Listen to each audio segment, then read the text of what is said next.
नमस्कार, मैं हूं राजकिशोर। आज बुलंद भारत टीवी पर उस प्रश्न को या यूं कहें कि उस प्रश्न का उत्तर तलाशने की कोशिश कर रहा हूं और जो बात आपको बताने जा रहा हूं जो लगातार कई महीनों से लोगों के जहन में है कि भारतीय जनता पार्टी में जगत प्रकाश नड्डा के बाद यानी जेपी नड्डा के बाद अध्यक्ष पद की कमान किसको मिलने जा रही है। अब ये किसको मिलने जा रही कमान, इसको लेकर तमाम कयास, तमाम बातें। आपको याद होगा पिछली बार जब मैंने आपसे चर्चा की थी तो आपको सबसे पहले पायदान पर या टॉप कंटेंडर की अगर मैंने बात की थी तो ये कहा था कि अगर महाराष्ट्र में मुख्यमंत्री देवाभाऊ यानी देवेंद्र फडणवीस नहीं बनते हैं तो उनकी तरफ चीजें जा सकती। उस समय परिस्थितियां दूसरी थी, लेकिन महाराष्ट्र में विजय मिली, उससे पहले हरियाणा में विजय मिली, अब दिल्ली में भी विजय मिल चुकी है। अब ऐसी स्थिति में भारतीय जनता पार्टी, क्योंकि जो टॉप कंटेंडर थे वो तो पहले ही सूची से बाहर हो गए, उसके बाद अगर संघ कार्यकर्ता और तमाम लोगों की पसंद के लिहाज से अगर देखा जाए तो निश्चित तौर पर शिवराज चौहान का नाम आता है। शिवराज चौहान मध्य प्रदेश के मुख्यमंत्री रहे, सालों साल रहे, और उसके बाद कृषि मंत्री के तौर पर आए तो वहां पर भी अपनी अमिट छाप छोड़ते दिखाई पड़ रहे हैं। तमाम पुराने कृषि मंत्रियों की तुलना में वो ना सिर्फ ज़्यादा सक्रिय हैं बल्कि किसानों के बीच में जाकर सिर्फ किसानों के न्यूनतम समर्थन मूल्य के वादों और दावों तक सीमित नहीं है, बल्कि जो उनके राजनीतिक मसले हैं उनको भी हल करने में पूरी प्रमुखता के साथ में आगे जा रहे हैं। संगठन का उनका पुराना अनुभव है, भारतीय जनता पार्टी के महासचिव रह चुके हैं, parliamentary board, central election committee के सदस्य रह चुके हैं, मुख्यमंत्री रह चुके हैं, तो अनुभव की ना सरकार में ना संगठन में कोई कमी है।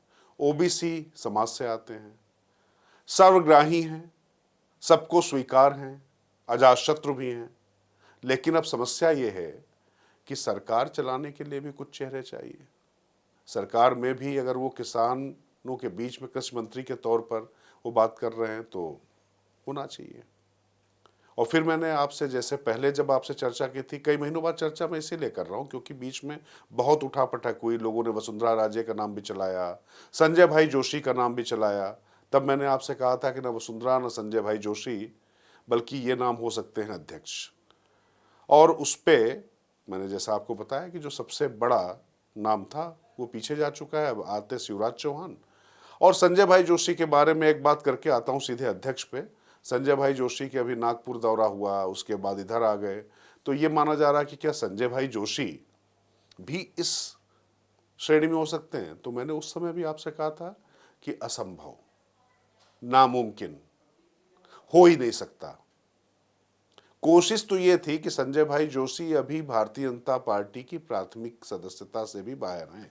वो प्राथमिक सदस्य नहीं, वो अलग बात है कि उनका अपना क्लाउट है। और यहाँ पर एक बात आपको ध्यान रखना पड़ेगा कि संजय भाई जोशी जब मुंबई में भारतीय जनता पार्टी की कार्यकारिणी और अधिवेशन हुआ था, जब तक संजय भाई जोशी का वहाँ से इस्तीफा नहीं हो गया तब तक गुजरात के मुख्यमंत्री के तौर पर भी नरेंद्र मोदी वहाँ नहीं गए थे। 2012 के विधानसभा चुनाव में नितिन गडकरी ने उनको उत्तर प्रदेश का प्रभारी बना दिया था, वहां पर भी नरेंद्र भाई मोदी प्रचार करने नहीं गए थे।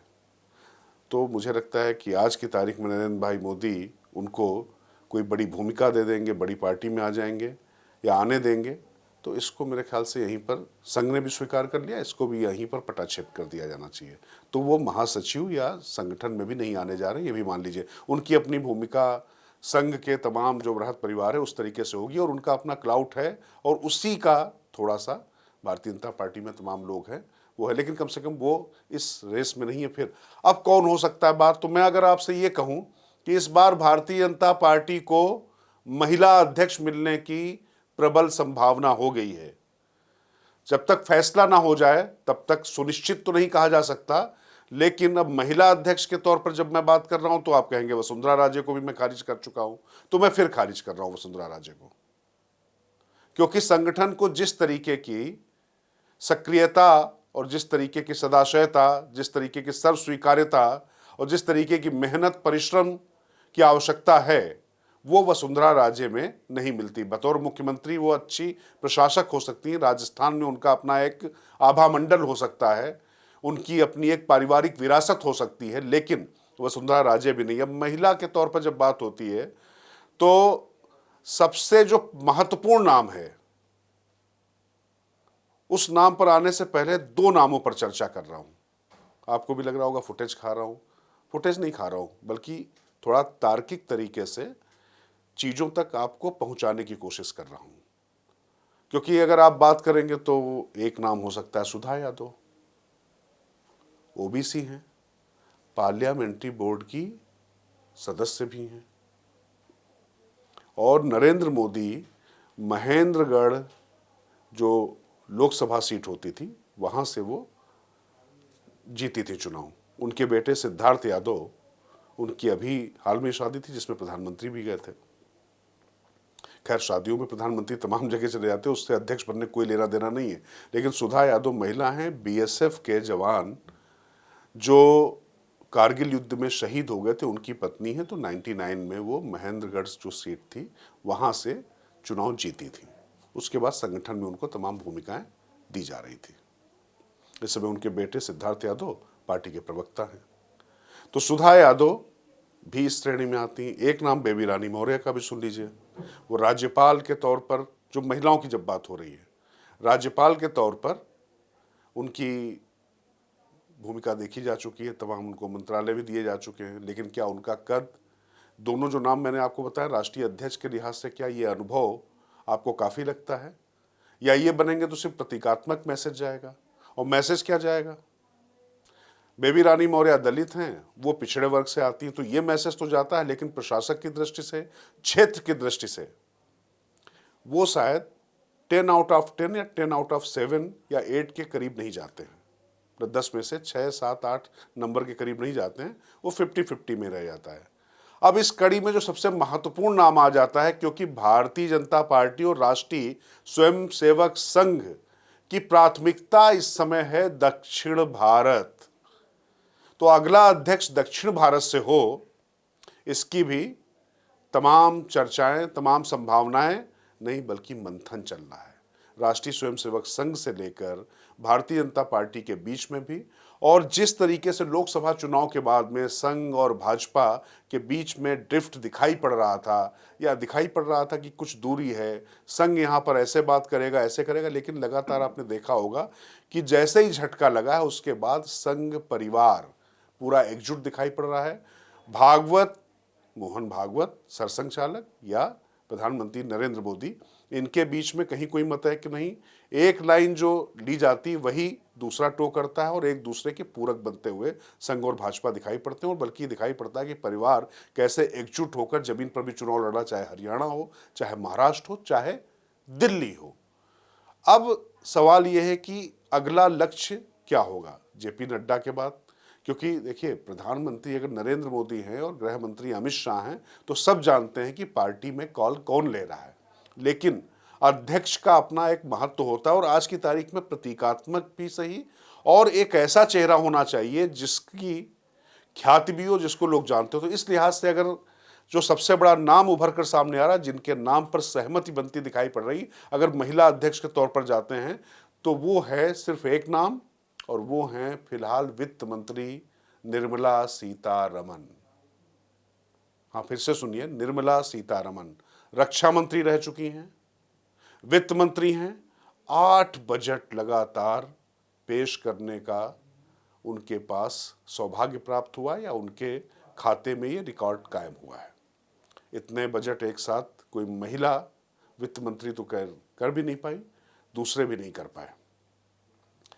तो जाना पहचाना चेहरा। और दक्षिण भारत की जो मैं बात कर रहा हूँ, वहाँ पर अगर मैसेज देना है, तमिलनाडु में खास तौर से, और तमिलनाडु में आप देख रहे हैं कि एमके स्टालिन से लेकर चाहे वो आपका तेलंगाना हो या कर्नाटक हो, किस तरीके की राजनीति चल रही है, तो उसके बीच में इस तरीके का संदेश बहुत महत्वपूर्ण हो जाता है। हालांकि यहाँ पर एक बात आपको बता दूँ, दक्षिण भारत से दलित अध्यक्ष के लक्ष्मण का भी नाम बहुत ज़्यादा चल रहा था। प्रहलाद जोशी, जो इस समय देखा जाए तो भारतीय जनता पार्टी के मुख्य सचेतक हैं, पार्लियामेंट में उनकी महत्वपूर्ण भूमिका है, तो ऐसी स्थिति में उनका नाम भी बहुत महत्वपूर्ण तरीके से चल रहा था।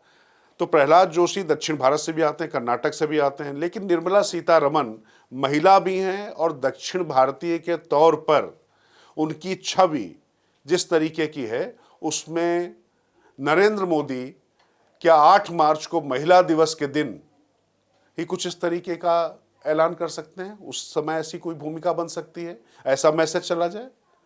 तो जब आज मैं आपसे बात करने आया तो इससे पहले ये बहुत शीर्ष स्तर पर कुछ गंभीर लोगों के साथ जो बातचीत हुई उसमें ये सब तथ्य उभर कर आए।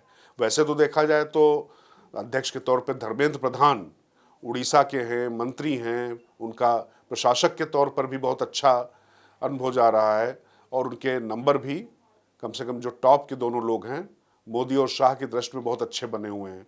कुर्मी समुदाय से भी आते हैं, तो ओबीसी के बीच में अगर देखें तो कुर्मी समुदाय जो है वो बहुत महत्वपूर्ण समुदाय रहा है।